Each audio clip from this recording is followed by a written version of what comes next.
Hi, I'm Bill O'Reilly. Thanks for watching us tonight. Back to Iraq. That is the subject of this evening's Talking Points memo. After being embarrassed over the ISIS debacle in Syria and Iraq, President Obama is now sending 450 additional U.S. troops to Iraq. As you know, the problem is America failing to diminish the ISIS terror group, which is growing in power. Earlier this week, the president told the world he still doesn't have a plan to defeat the jihadists. When a finalized plan is presented to me by the Pentagon, then I will share it with the American people. It's not, we don't yet have a complete strategy because it requires commitments on the part of the Iraqis as well. The details of that are not yet worked out.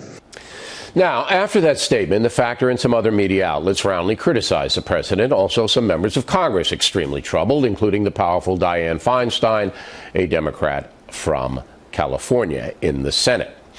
To restate, there's no excuse in the world, none, why the USA does not have a plan to defeat these savages.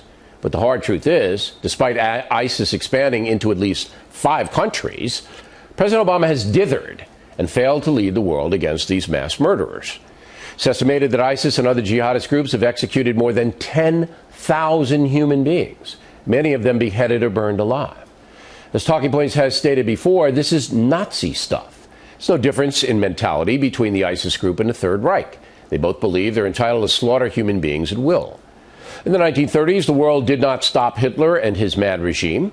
The result, more than 50 million dead in Europe, including innocent men, women, and children slaughtered in concentration camps.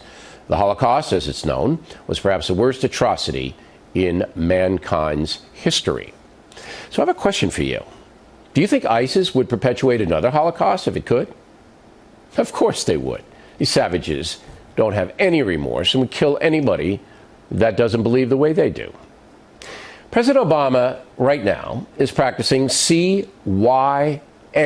And that's not a song by the Village People. He's sending a few hundred more military personnel to Iraq, bringing the total to just under 4,000. But Iraq's the wrong place to confront ISIS. The real campaign should take place in Syria, where ISIS has command and control in the city of Raqqa. President Obama and whatever countries he can cajole to help us should go into Syria, take the city, destroy the infrastructure. At the same time, the Kurds who are fighting against ISIS should be directly armed with American weapons. They shouldn't have to go through Baghdad or anywhere else. Just give them to the Kurds. And the bombing campaign should continue inside Iraq and Syria. That's a plan. Sending a few hundred more folks into Iraq because you're embarrassed, Mr. President? Not a plan. And that's a memo.